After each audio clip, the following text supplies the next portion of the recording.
Pernah pada suatu ketika, aku pergi berjalan-jalan ke kota sendirian dengan mengendarai motor bututku.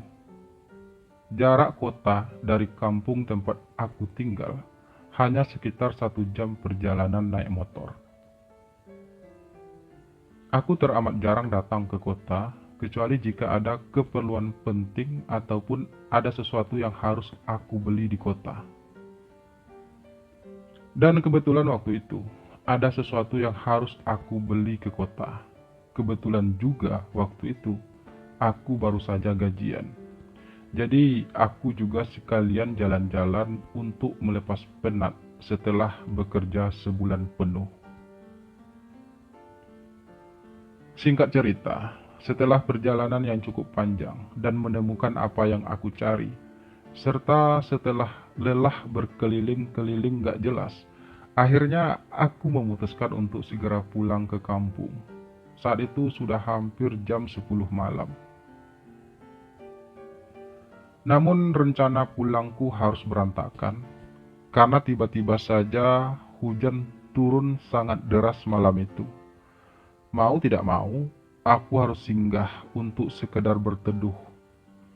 Aku singgah di sebuah halaman ruko yang tertutup. Beberapa orang pengendara lain juga ikut berteduh di sana. Ruko itu berderet panjang sebanyak 5 pintu. Semua pintu ruko itu sudah tertutup, kecuali ruko paling ujung. Kebetulan aku berteduh di ruko deretan nomor 2 dari ujung, tepat di samping ruko yang masih terbuka tersebut. Hujan turun sangat deras, diiringi suara petir yang bersahutan di langit sana. Padahal waktu itu masih musim kemarau. Namun entah mengapa, setelah sekian lama, hujan akhirnya turun juga malam itu. Aku berdiri dengan menyilangkan kedua tanganku di dada, sambil aku bersandar di pintu ruko yang tertutup tersebut. Motorku sengaja aku parkir di depan, sedikit terkena hujan karena angin yang berhembus cukup kencang.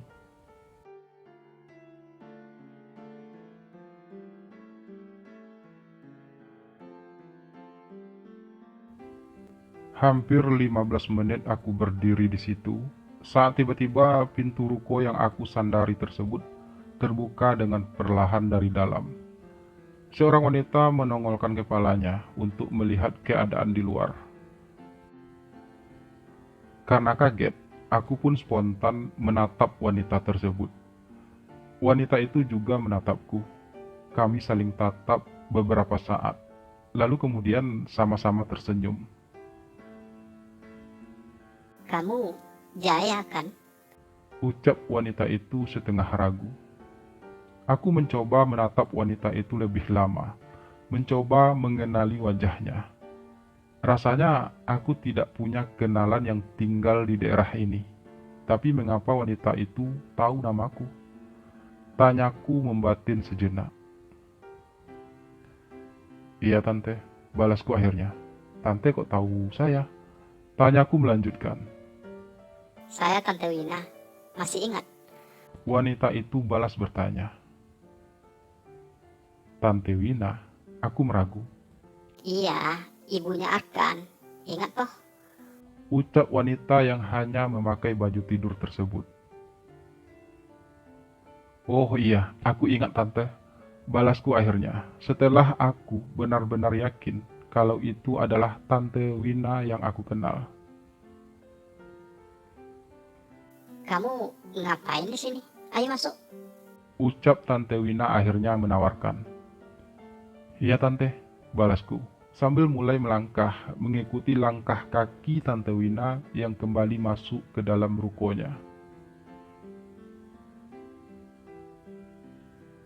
Tante Wina mempersilahkan aku duduk di salah satu kursi yang tersusun rapi di dalam ruko tersebut. Kursi-kursi tersebut disusun layaknya sebuah warung makan yang disertai beberapa buah meja juga. Ternyata ruko tersebut adalah sebuah toko yang menjual berbagai macam minuman jamu tradisional dan juga jamu modern. Ada sebuah etalase panjang di tengah ruangan yang berisi berbagai perlengkapan dan juga berbagai rempah-rempah sebagai bahan untuk membuat jamu. Di dinding-dinding ruko juga tersusun jamu-jamu yang sudah dikemas dengan rapi. Silahkan diminum. Ucap Tante Wina saat ia sudah kembali dari dalam. Ini jamu buatan tante sendiri loh.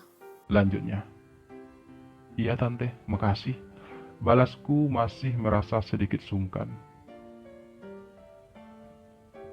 Kalau boleh tahu, ini jamu apa tante? Tanyaku berbasa-basi saat aku sudah meneguk jamu tersebut beberapa kali. Itu jamu sehat, biar kamu nggak masuk angin dan juga bisa untuk meningkatkan daya tahan tubuh. Jelas Tante Wina lembut.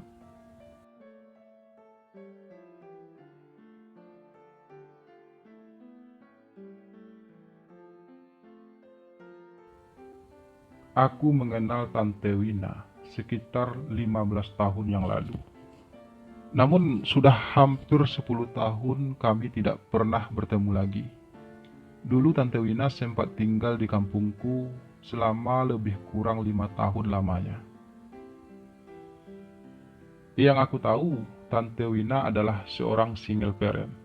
Ia mempunyai seorang putra, namanya Arkan. Arkan dulu ketika masih di kampung adalah teman sekelasku saat SMP. Kami juga berteman cukup dekat waktu itu. Aku juga sering main ke rumah Arkan, begitu juga sebaliknya. Tante Wina adalah penjual jamu gendong keliling waktu itu. Ia bekerja keras untuk bisa membiayai hidup mereka berdua. Sampai Arkan lulus SMP, lalu kemudian mereka pun pindah. Dan setelah itu, kami tidak pernah bertemu lagi. Tante kok masih ingat ya sama saya? Padahal kita sudah hampir 10 tahun loh nggak pernah bertemu. Ucapku mencoba memecah keheningan. Hujan di luar masih terdengar cukup keras. Tante selalu ingat senyum kamu yang khas itu, Jay. Ditambah lagi tahi lalat yang ada di ujung hidungmu itu, yang membuat kamu jadi semakin manis dan sulit untuk dilupakan. Balas Tante Wina.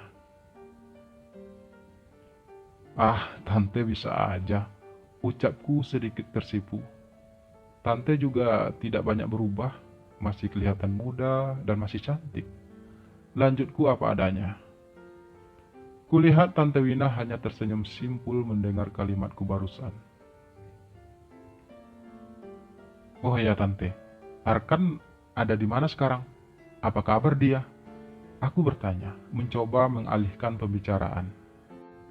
Arkan sekarang udah kerja di luar kota, jadi Tante hanya tinggal sendiri di kota ini.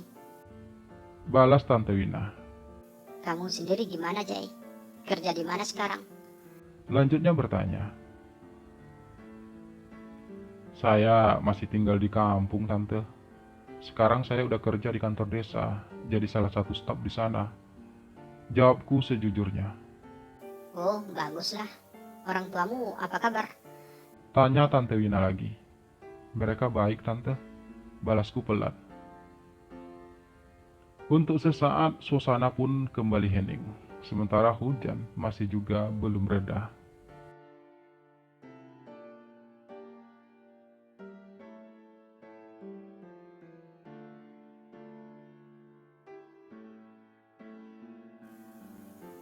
Kamu udah married?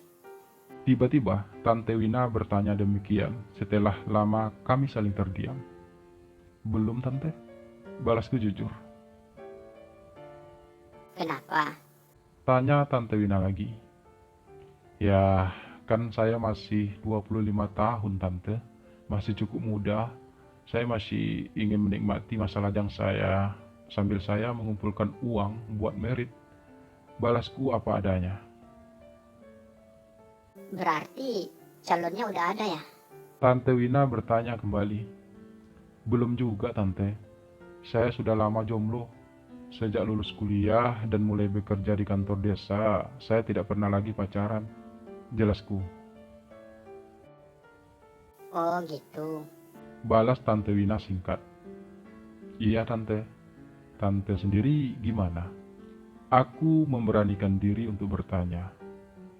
Tante Wina menatapku beberapa saat.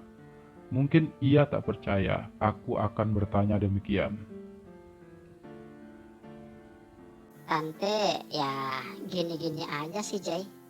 Masih seorang single parent dan berusaha untuk tetap bertahan menjalani kehidupan ini. Ucapnya akhirnya. Tapi sekarang Tante Wina kan udah cukup sukses. Udah punya toko jamu sebesar ini. Dan Arkan juga sudah lulus kuliah. Bahkan juga sudah punya pekerjaan tetap. Artinya perjuangan Tante selama ini tidak sia-sia. Aku berucap sok bijak. Ya, Tante sangat bersyukur dengan semua ini Jay. Tapi tetap saja, sebagai seorang wanita, Tante juga sering merasa kesepian. Apalagi sejak Arkan pindah ke luar kota. Tante jadi semakin merasa kesepian. Balas Tante Wina terdengar lemah. Kenapa Tante Wina nggak menikah lagi? Tanyaku sekedar ingin tahu. Tante sih mau aja menikah lagi, tapi Tante masih merasa trauma. Suara Tante Wina sedikit serak. Kalau boleh saya tahu, apa yang terjadi dengan pernikahan Tante dulu?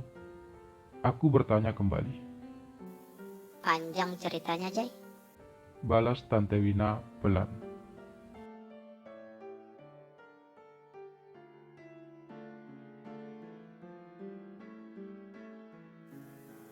Dulu Tante itu nikah muda karena kebablasan. Waktu itu usia Tante baru 20 tahun. Beruntunglah pacar Tante waktu itu mau bertanggung jawab. Apalagi ia juga sudah berusia 25 tahun waktu itu. Dan juga sudah punya pekerjaan tetap. Kami pun akhirnya menikah. Kedua belah pihak keluarga kami juga sangat mendukung pernikahan kami. Kami juga sebenarnya saling cinta. Dan kami pun merasa bahagia dengan pernikahan tersebut. Apalagi sejak anak pertama kami lahir, Arkan. Namun kebahagiaan itu tidak berlangsung lama. Setelah Arkan berusia 5 tahun, Tante hamil anak kedua kami. Beberapa bulan kemudian, anak kedua kami pun lahir, seorang perempuan, cantik. Tapi sayang, usianya tidak genap 1 tahun. Karena akhirnya ia diserang penyakit diabetes yang menyebabkan ia meninggal dunia. Suami Tante tidak bisa terima hal tersebut. Ia marah sama Tante. Ia menganggap Tante sebagai penyebab kematian putri kami. Sejak saat itu, rumah tangga kami mulai berantakan. Hampir setiap hari kami hanya saling bertengkar dan saling menyalahkan. Suami Tante juga mulai berubah. Ia jadi jarang berada di rumah. Hingga akhirnya dengan terang-terangan suami Tante membawa perempuan lain ke rumah kami. Mereka melakukan hal tersebut di depan mata Tante. Tante tidak bisa terima hal tersebut. Tante pun meminta cerai. Suami Tante bersedia menceraikan Tante dengan syarat Tante tidak boleh membawa Arkan. Tapi Tante tidak mau memenuhi syarat tersebut. Tante tetap membawa Arkan diam-diam tanpa sepengetahuan suami Tante. Suami Tante tentu saja marah besar. Ia berusaha mencari dimanapun kami bersembunyi. Tante terus saja bersembunyi, berpindah dari satu tempat ke tempat lainnya.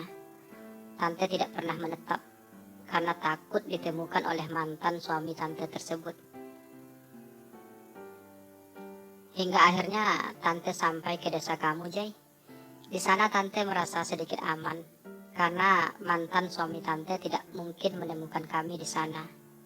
Itulah kenapa kami bisa bertahan selama 5 tahun tinggal di sana. Sebelum akhirnya Tante memutuskan untuk pindah ke kota ini. Setelah pindah ke kota ini, Tante tetap berjualan jamu gendong keliling. Hasilnya jadi lebih lumayan. karena lebih banyak peminat daripada saat di desa dulu. Hingga Tante berhasil mengumpulkan uang buat modal, dan Tante memutuskan untuk membuka usaha toko jamu ini. Ya, meskipun ruko ini bukan milik kami, hanya sewa, tapi setidaknya Tante tidak perlu lagi repot-repot berkeliling untuk berjualan jamu. Ini semua juga atas idenya Arkan. Ia juga yang berhasil mempromosikan toko kami melalui media sosial. Dan sekarang disinilah Tante, sendirian, sementara Arkan memutuskan untuk bekerja di luar kota. Begitulah kira-kira cerita Tante Wina perihal perjalanan hidupnya padaku waktu itu. Lalu sekarang mantan suami Tante Wina gimana? Apa masih terus mencari Tante? Tanyaku sedikit berempati. Tante nggak tahu pasti, Jay, tapi sepertinya ia sudah menyerah. Kabar terakhir yang Tante dapat, ia sudah menikah lagi dan bahkan sudah punya 2 orang anak. Tante yakin ia pasti sudah melupakan semuanya. Apalagi sekarang Arkan juga sudah cukup dewasa, jadi Tante nggak perlu merasa khawatir lagi akan hal tersebut. Jelas Tante Wina.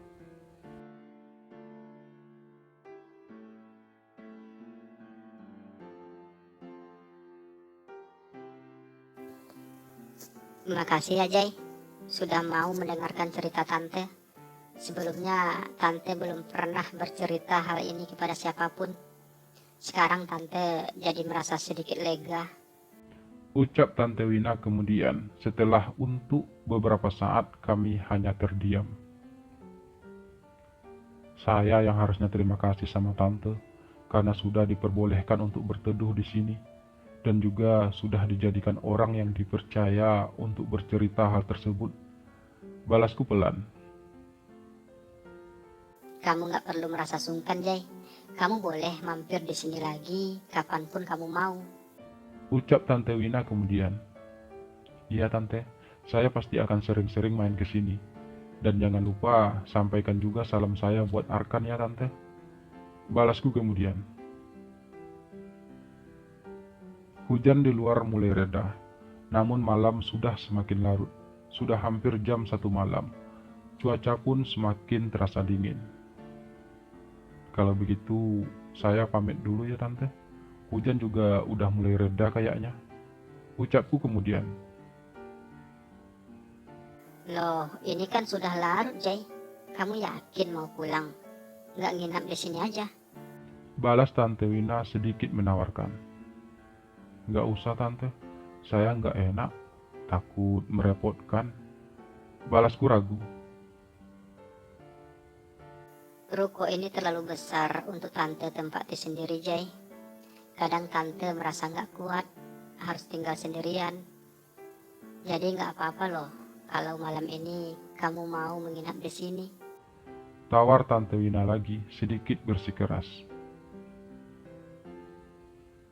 Saya sih mau menginap di sini Tante, tapi besok saya harus kerja.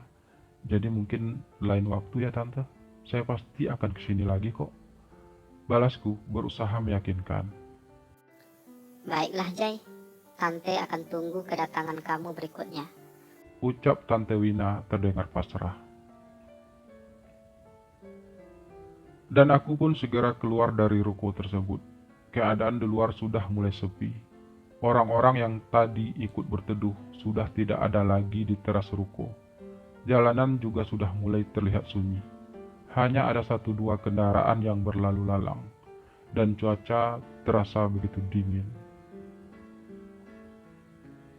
Jika tidak mengingat besok harus kerja, sudah pasti aku akan memutuskan untuk menginap saja di tempat Tante Wina. Tapi ya sudahlah, mungkin next time kali ya.